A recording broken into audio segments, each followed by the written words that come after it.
오늘은 38편 11절부터 할게요. 내가 사랑하는 자와 내 친구들이 내 상처를 멀리하고 내 친척들도 멀리 섰나이다. 내 생명을 찾는 자가 올무를 놓고 나를 해하려 하는 자가 괴악한 일을 말하여 종일토록 음모를 꾸미오나. 나는 못 듣는 자 같이 듣지 아니하고 말 못하는 자 같이 입을 열지 아니하오니 나는 듣지 못하는 자 같아서 내 입에는 반박할 말이 없나이다. 여호와여 내가 주를 바랐사오니 내 주 하나님이 내게 응답하시리이다. 내가 말하기를 두렵건대 그들이 나 때문에 기뻐하며 내가 실족할 때에 나를 향하여 스스로 교만할까 하나이다.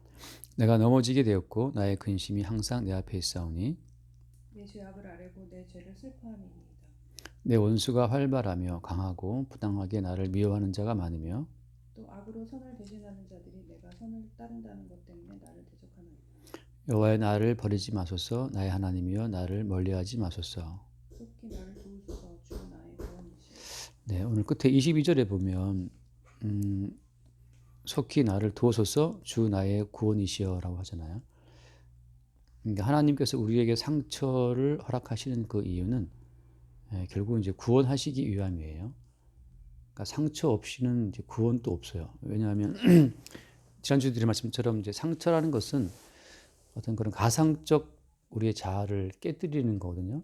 허상의 자아를 깨뜨리는 수단이 상처이기 때문에 상처 없이는 우리는 계속 이 땅에 이 세상에서 그 환상 같은 어떤 꿈을 꾸고 인생을 살아가는 거죠. 그러니까 상처를 통해서만 이 세상이 이 삶이 또 우리의 자아가 허상이라는 사실이 드러나기 때문에 주께서 우리를 구원하시는 가장 중요한 방식은 상처라고 하는 거죠. 똑같아요. 예수님도 어때요? 예수님도 그 십자가의 상처를 통해서 자기 옆구리에 그 창자국과 손에 못자국이라는 그 상처를 보임으로 말미암아 도마를 인도하는데 예수님도 상처받고 죽임당하는 과정을 통해서 이 세상을 빠져나가신 것처럼 똑같은 어떤 코스로 빠져나가는 거죠. 그러니까 허상의 세계에서 허상의 인간들이 만들어 놓은 구조 가운데 빠져 있으면 그게 진짜처럼 보이거든요. 근데 이제 제가 늘 허상이라는 말을 왜 하냐면 죽음의 순간이 오면 아무것도 실체가 남는 게 없어요. 죽으면 뭐 교수든 무슨 대표이사든 대통령이든 뭐든 간에 그 모든 것이 그냥 소꿉놀이 하던 애들 소꿉놀이 다 던져놓고 가는 것처럼 아무것도 아니기 때문에 허상이라는 말을 하는 거거든요. 어릴 때 놀다가 뭐 땅 따먹기 한참 하고 막 마당에다 그 동네 그 어기 그 공터에다가 금 거놓고 막 한참 땅 따먹기 하잖아요. 그래서 막 챔피언 땅 많이 따먹고 막 좋아하고 그러는데 막 싸우고 그러더라고. 그 조그맣게 돌 튕긴 거 잘못시킨다고 뭐 싸우고 그러는데 해가지고 뭐 어머니나 할머니가 이제 밥 먹으러 오라고 부르면 그냥 가거든요, 그거. 그냥 원래 있던 공터에다가 지들이 금 그어 놓고 이렇게 선 그어 놓고 땅 따먹기 하고 핏대 올리고 싸우고 하다가 해지면 다 돌아가 잠자리 드는 것처럼 이 땅에서 우리가 얼마를 벌었네, 뭐 어떤 지위에 올랐네, 뭐 팔로워가 몇 명이네, 그 모든 게 다 그냥 공터에다가 금 굽고 하는 땅 따먹기랑 똑같은 거기 때문에 허상이라는 표현을 쓰거든요. 근데 그 허상의 세계에서 사람들이 이제 빠져 있는 거죠. 그래서 주께서 우리를 구원하실 때에는 어떤 상처라고 하는 걸 통해서 이것이 허상이다. 지금 가상적 세계에 살고 있다 하고 이제 그 세계에서 우리를 끄집어내시는 거죠. 그러니까 예수님이 십자가의 상처를 통해서 이 땅을 빠져나간 것처럼 동일하게 자기 백성도 예수님의 상처에 합류하는 방식으로 이 땅을 빠져나간다고 하는 거죠. 그러니까 상처 없는 구원이 사실 없어요. 그래서 나를 따라오거든 자기를 부인하고 그다음에 뭐죠? 제 십자가를 지고 따라오라고 했는데 솔직히 아무도 스스로 자기를 부인하고 따라갈 자는 없죠. 근데 주님께서 찾아오셔서 상처를 내게 하시죠. 그래서 그 예를 들면 그러니까 전체 말씀처럼 오늘 마찬가지 여기 뭐라고 되어 있냐면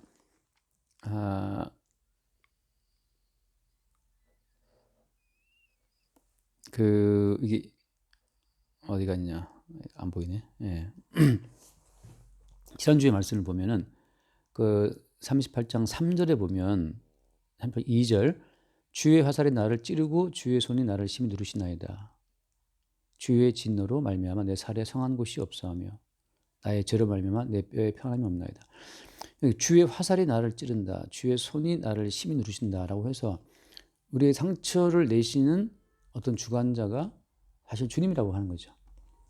주님이 우리를 화살로 찌르고 우리를 찍어 누르시니까 그때 비로소 우리는 이제 이 허상의 세계에서 이게 허상이네라고 빠져나올 수 있는 거예요. 제가 그럼 예를 들지만 주의 화살이 나를 찌른다, 주의 화살이 나를 누른다 이런 것 자체를 이제 일상으로 보자면 사받은 사람의 사업이 망했다. 그다음에 뭐 예를 들면 어떤 집단이 왕따가 되었다. 그 왕따가 됨으로 말미암아서 허상의 그 영역에서 빼냄을 입는 어떤 과정으로 작용이 되는 거예요. 그 집단에서 승승장구하면 더 큰 허상에 빠지게 되죠. 주님께서 그 집단에서 왕따를 당하게 하거나 그런 방식으로 주님께서 화살로 찌르고 손으로 누르시는 방식으로 해서 우리가 허상의 세계에서 이렇게 밀려나는 방식, 그런 방식으로 이제 구원이 되는 거예요. 그래서 6절 말씀도 나오죠. 내가 아프고 심히 꿇어졌으며 종일토록 슬픔 중에 다닌다. 왜 이렇게 내 인생은 슬프지? 근데 이제 돌아보면 저 사람은 잘 사는 것 같잖아요. 근데 주님께서는 아무튼 이 허상적 세계에서 우리를 끄집어내기 위해서 우리를 치고 우리를 누르는 과정 속에서 우리는 종일 뭐 슬프고 종일 아프고 구부러지고 괴로운 거죠. 허리에 열기 가득하고 내 살에 수한 것이 없다. 내가 피곤하고 심히 상했다. 마음이 불안하고 신음한다. 이거 보면 정말 이 사람 제대로 지금 고통 속에 있는 건데 이런 모든 고통 자체를 예수님께서 어떻게 자기의 몸으로 표현을 하면 이게 지금 다 예수 연결되는 얘기인데 약간 마태복음에 나와 있나요? 마태복음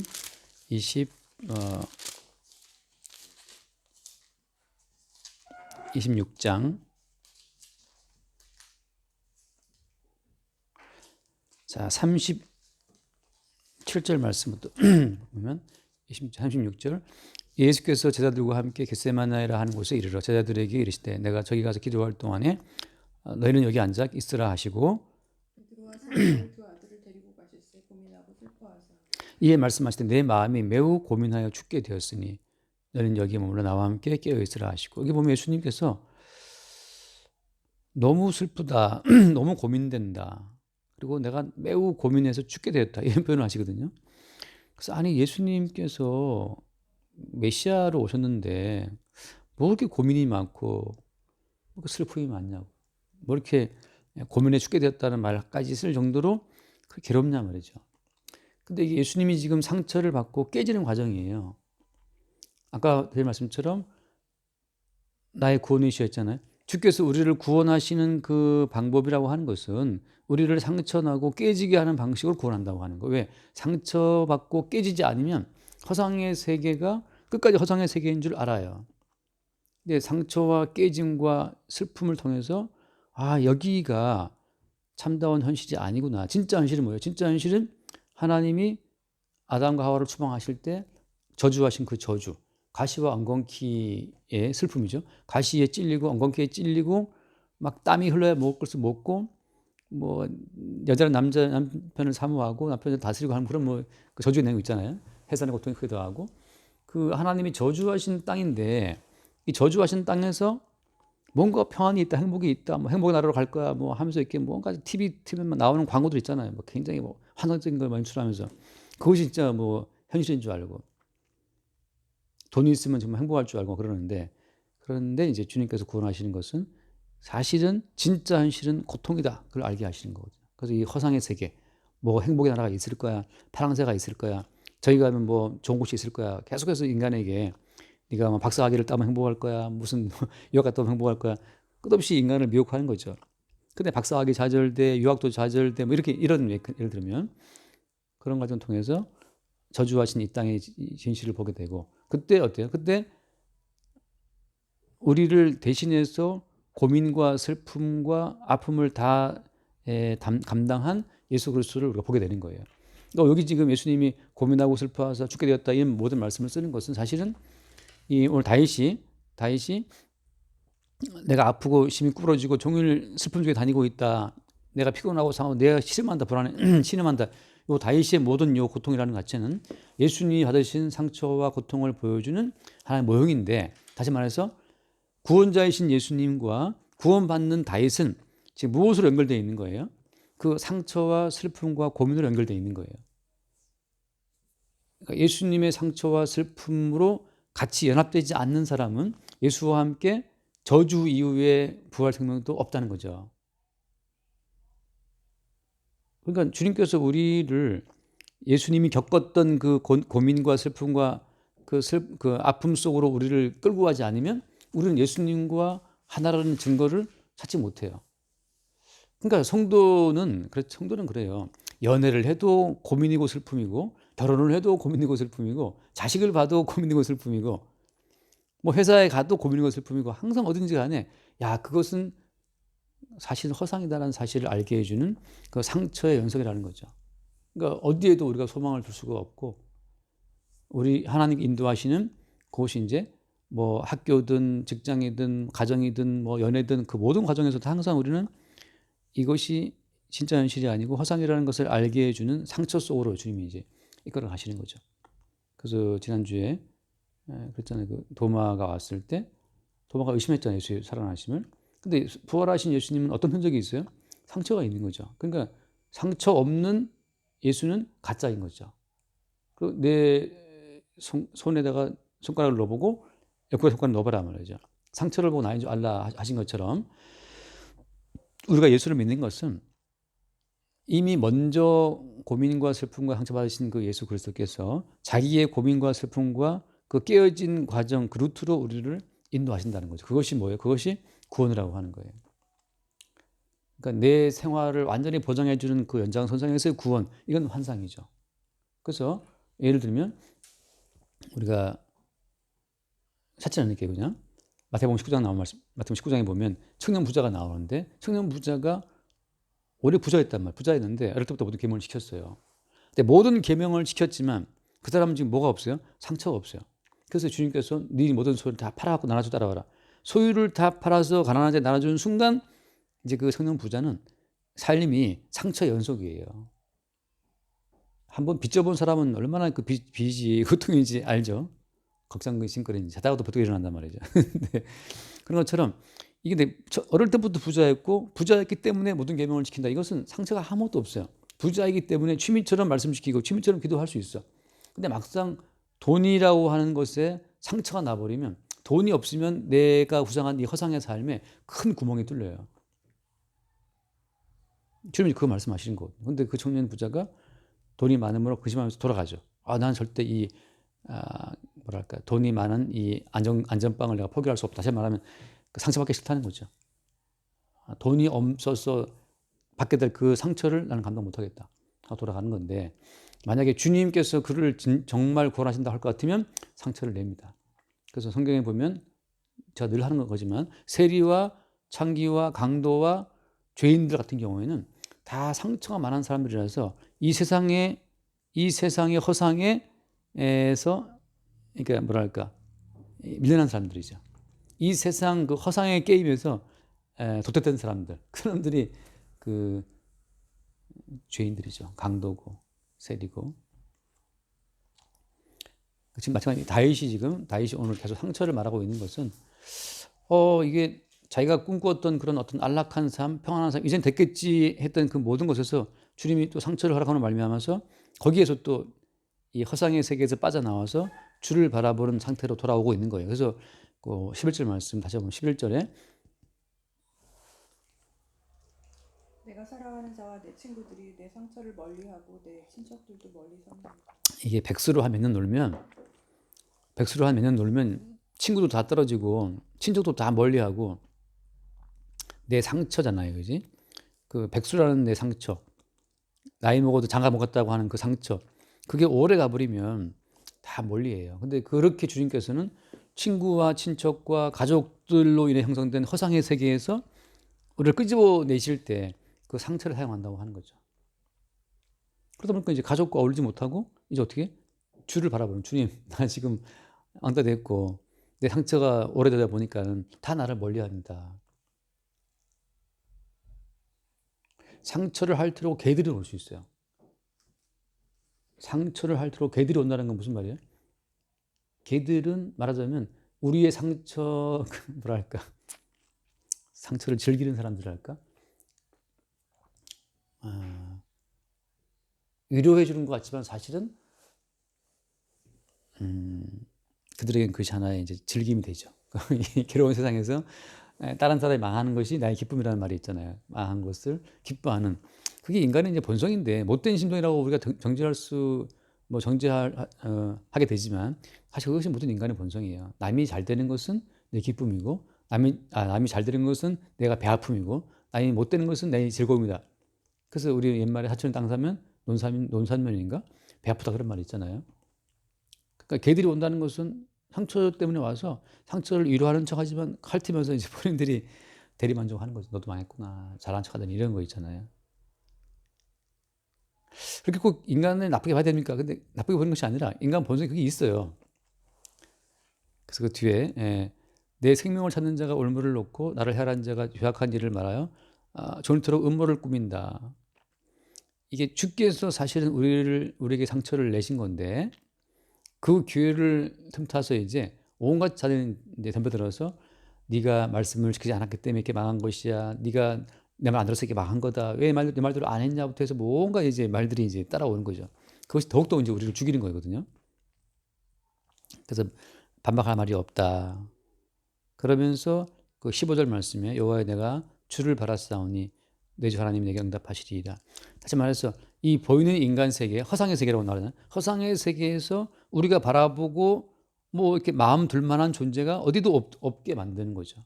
그때 어때요? 우리는 내가 주를 바랐사오니 하고 주를 바라보는 상황으로 간다는 거예요. 여기서 이제 허상의 세계라고 제가 늘 말하지만 허상의 세계를 실제처럼 보이게 만드는 그 주체는 누구예요? 허상의 세계인데 실체인 것처럼 한 것이 마귀잖아요. 그래서 마귀와 귀신의 영들이 인간에게 개입돼서 마귀가 선악과를 먹으라 눈이 밝아진다. 그 밝아진 눈으로 말미암아서 이제 허상의 세계가 쫙 구현되는 거예요. 말하자면 선악과 열매라고 하는 것은 인간의 이 눈에다가 3D 안경을 딱 그 체험과 마찬가지예요. 그 써봤어요 3D 안경? 3D 안경을 뭐딱 쓰는 순간 내가 유튜브로 보니까 이제 그 안경을 쓴 사람들이 막 비명을 지르더라고요. 거기서 보여준 영상 때문에 막 비명을 지르고 막 그 앞에 이제 절벽 같은 게 있으니까 이제 떨어질까 싶어서 막 그런 거 그런 것처럼 선악과를 먹는 순간 이 마귀가 우리의 눈에 그 3D 안경을 딱 씌워줬는데 그 안경이 사실은 허상이거든요. 그것 때문에 이제 죽기를 무서워하면서 막 일생의 정도로 타고 사실은 절벽이 없거든. 근데 절벽이 있는 것처럼 보이니까 거기서 막 환장하죠. 우리 감각이 다 그걸 절벽 인식하고 있으니까 죽지 않는데 죽는 것처럼 또 이렇게 흔들리기도 하고 그래서 죽기를 무서워하며 종살이 시키는 것처럼 끌어간다고. 그러니까 이 마귀의 영에 의해서 형성된 허상의 세계에서 주께서 우리를 끄집어내시는 그 방법이 허상의 세계에서 누렸던 모든 구조를 다 주님이 깨뜨림을 말미암아서 여기 말씀처럼 내가 주를 바랐다. 주님만 바라보는 상황으로 이게 오게 되는 거예요. 그러니까 예전에는 친척과 친구와 가족이 실제처럼 막 그랬는데 상처가 깊어지니까 다 도망가요. 다 멀리하고 없어. 그때 그동안 그럼 가족은 허상이었네. 그동안 그 친구들은 허상이었네. 상처로 말미암아서 나를 멀리한다. 그러니까 친척들도 나를 멀리한다. 라고 함으로써 그동안의 친척과 친구와 가족과 그 모든 것들이 허상이었음을 주님이 알게 하시는 거죠. 그럴 때 비로소 이제 실체로서의 주님만을 바라보게 돼요. 이 고백처럼. 그래서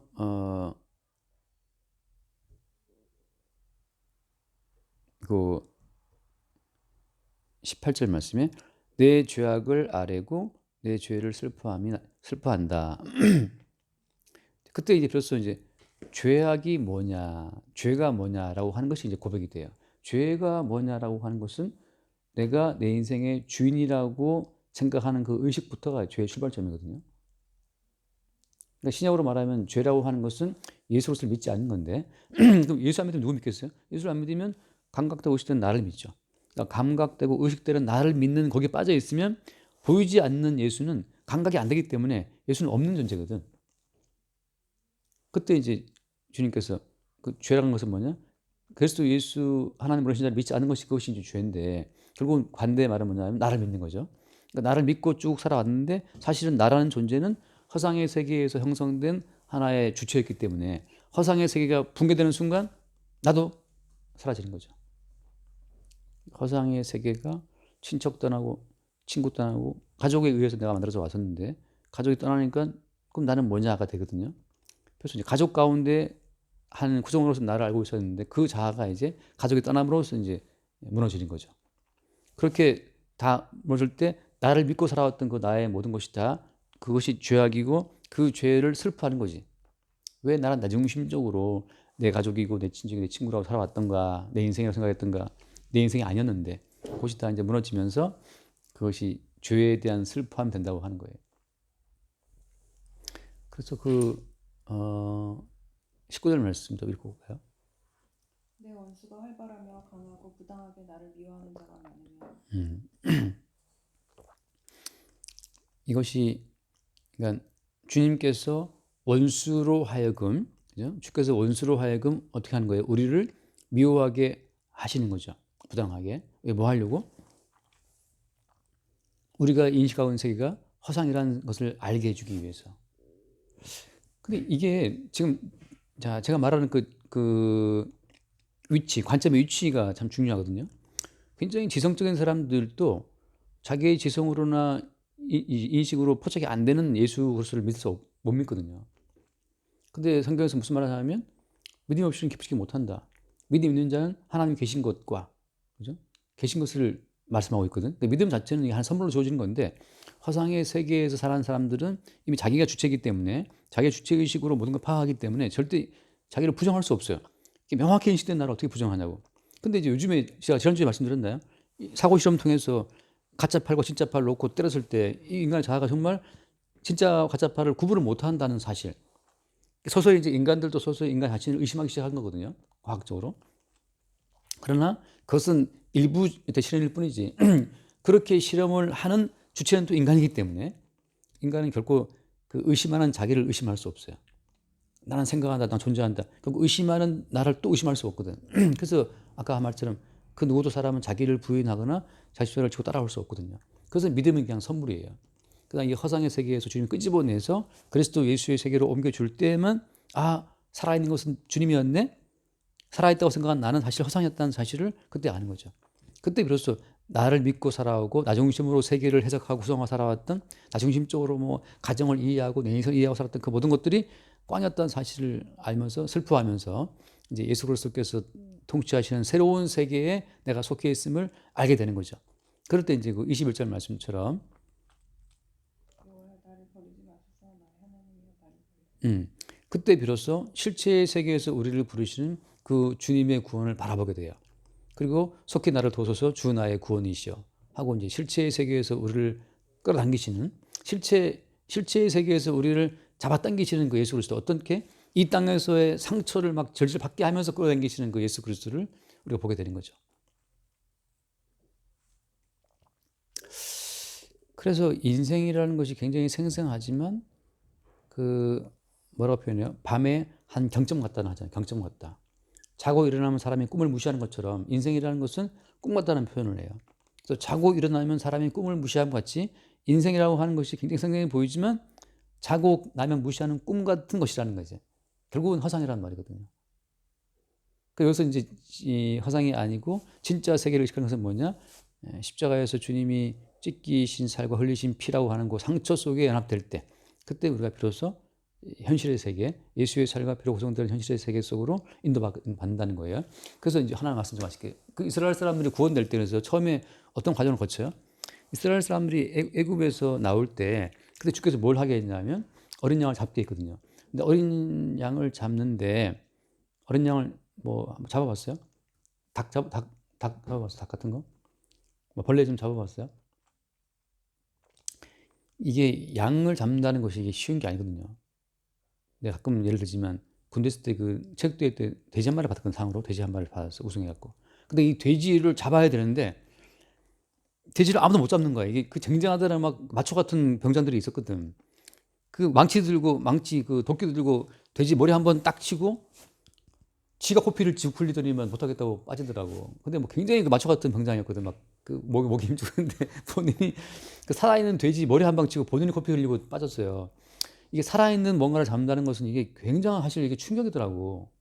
기계로 전기로 죽이면 아직 그 감각 없지만 실제 펄떡거리는 이 생명체를 이걸 목을 졸려 뭐 어떻게 망치로 때려 뭐 도끼로 찍어 뭐 어떻게 해도 이게 쉽지가 않아요. 전 부대원이 난리 날지 겨우 그 잡아갖고 이제 끝이 아니에요 또. 잡아서 목 따가서 거꾸로 피 다 뽑아야지, 가죽 벗겨야지. 이 요리하는 게 이게 그 취사병이 며칠 동안 고생을 했어요. 그래서 그냥 가서 저기 정청 가갖고 다 된 걸 주지. 이거 산 걸 줘갖고 그 부사장이 이제 기분 낸다고 그 산 돼지를 준 거예요 부상으로. 그걸 끌고 왔네. 끌고 오는 것도 힘들었는데 그걸 죽이는 게 보통 일이 아니에요. 근데 다시 말하면 이스라엘 백성들은 출애굽의 밤에 어린 양을 잡아 죽이는 과정을 통해서 다 이게 상처를 받는 거예요. 키우던 양을 죽인다? 이게 상처거든요. 키우던 개 죽여봤나요? 이게 상처인데 막연하게 개념적으로 예수 믿으면 그게 아니고 실제 내 눈앞에서 내 손에 의해서 죽임당하고 비린내를 풍기는 그 어떤 실체가 있거든요. 살아있는 생명체가 있다고.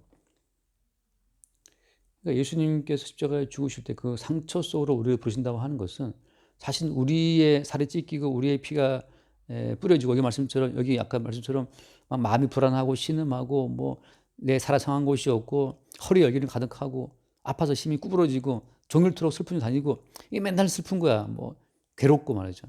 이런 모든 상처라는 자체가 이게 끝없이 우리가 알고 있었던 그 추구했던 그 삶이 허상임을 알게 하는 과정으로 주께서 부르시는 과정이라고 하는 거죠. 그러니까 참 어떻게 보면 고난이 우리에게 복이에요. 왜 복이냐면 십자가의 아픔을 알게 해주는 과정이기 때문에. 왕따가 복이라고. 왕따 됨으로써 허상의 세계에서 우리는 빼냄을 입는 거예요. 주님께서. 그러니까 주님께서 이 땅에서 우리 빼낼 때는 강도의 모습으로 빼내고 창기의 모습으로 빼내고 세리의 모습으로 빼내고 이게 죄인의 모습으로 빼내요. 그러니까 왕따의 모습으로 빼내고. 그러니까 예수님처럼 그 당시 사회에서 차형받아 마땅한 죄인의 모습을 입지 않고서는 예수님의 구원에 동참될 수가 없는 거죠. 그러니까 막 영광스러운 모습으로 사람들이 다 칭송에 맞이하는 그런 모습으로 구원에 들어간다? 성경에서 말하는 복음은 그게 아니에요. 그래서 이제 하나 읽어마실게요. 고린도 전서 맨날 읽는 말이지만 한 번 더 읽어볼게요. 고린도서 1장 22절 유대인은 표적을 구하고 헬라인은 지혜를 찾으나 이 유대인의 표적, 헬라인의 지혜는 나라고 하는 자를 온전하게 간수하고 보존하기 위한 수단들이거든요. 내 자아가 깨지기 원찮아. 병들었어. 그럼 낫는 표적. 내가 문제가 심각해. 그럼 이 문제를 푸는 어떤 지혜. 아무튼 유대인의 표적하려는 이 지혜는 나라는 이 허상의 세계에서의 허상의 자아를 온전히 지키기 위한 수단들이거든요. 그 다음 말씀 23절 말씀 23절. 우리는 십자가에 못 박힌 그리스도를 전하니 유대인에게는 거리끼는 것이요 이방인에게는 미련한 것이로되. 그러니까 십자가에 못 박힌 그리스도를 전하니까 유대인들은 그걸 왜 나의 세계를 내 부서뜨려? 꺼리끼고. 헬라인도 마찬가지죠. 이방인들 왜 내 세계를 부서뜨려? 그런데 24절 말씀 오직 부르심을 받은 자들에게는 유대인이나 헬라인이나 그리스도는 하나님의 능력이요 하나님의 지혜니라. 십자가 못 박히신 그리스도, 십자가 못 박히신 그리스도를 그 다들 꺼려하지만 왜 그 상처를 다 싫어하니까. 그런데 오직 누구예요? 오직 부르심 받은 자들만. 참 이게 너무 강조하잖아요. 중요하잖아요. 오직 부르심 받은 자들에게만 십자가 못 박힌 그리스도가 허상의 세계에서 우리를 끄집어내는 하나님 능력이고 허상의 세계에서 진실을 보게 해주는 하나님 지혜라는 사실을 받아들인다고 하는 거죠. 그러니까 이건 오직 부르심을 받은 자들에게만 그렇게 보이는 거지. 부르심 받지 못한 자들에게는 헬라인의 지혜로 구성되는 세계가 더 합당해 보여요. 헬라인의 지혜, 그리스 로마 신화처럼 그 헬라의 신화에 기반을 둔 어떤 신화의 세계가 인간 중심의 신화잖아요. 다가 인간 중심의 세계가 더 합당해 보인다는 거죠. 유대인들의 표적, 아픈 자가 낫고 가난한 자가 부자가 되고 하는 그런 표적이 더 합당해 보이거든. 부자는 계속 부자이고 말이죠. 천연 부자가처럼 부자가 왜 나눠줘? 부자가 돼야 되지. 나눠주더라도 조금 자기 전체적인 재산에 흠 안 상태에 나눠주는 거죠. 근데 오직 부르심 받은 자들에게만 십자가에 못 박힌 예수 그리스도가 우리를 구원해 내는 능력이요 지혜라고 하는 거죠.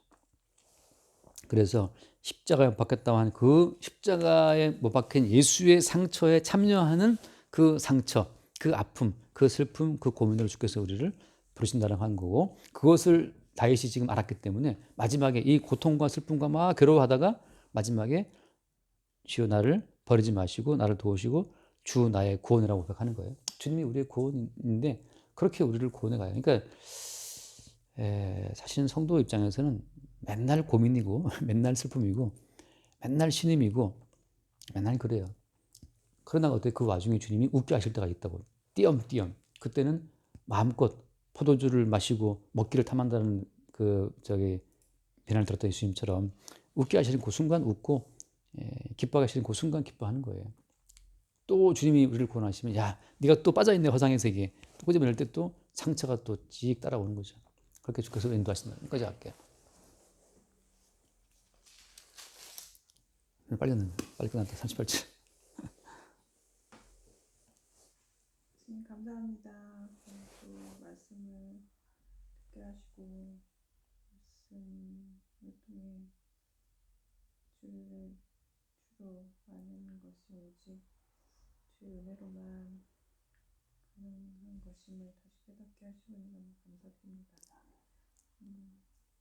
항상 삶 가운데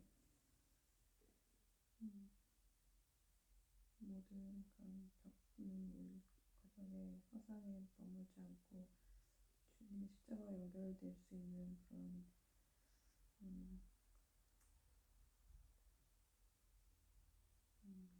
주의 인도하심과 구원의 감사함을 누릴 수 있도록 인도해 주시옵소서. 말씀 예수 이름으로 기도드립니다. 아멘. 주님 감사합니다. 그 누구도 허상의 세계에서 스스로 빠져나올 자가 없기에 주님 허상의 세계에 펑크를 내고 구멍을 내서 우리를 주님의 구원으로 인도하시는 그 경륜을 보게 됩니다. 주님 이 허상의 세계에서 무엇을 잃었다고 해서 주님 너무 슬퍼하지 않게 하시고 우리를 참된 현실의 세계로 이끄시는 구원으로 이끄시는 주님의 인도하심으로 받아들일 수 있도록 우리를 인도하여 주옵소서. 우리가 슬플 때 먼저 심히 고민하여 슬퍼 죽게 되었다고 말씀하였던 그 그리스도의 상처와 아픔을 생각할 수 있도록 인도해 주시고 상처받은 예수 그리스도의 품에 안겨 그의 상처에 연합되는 과정을 통해 또한 그와 함께 영원히 사는 구원의 세계를 바라보게 하여 주옵소서. 우리 주 예수로 기도드립니다. 아멘.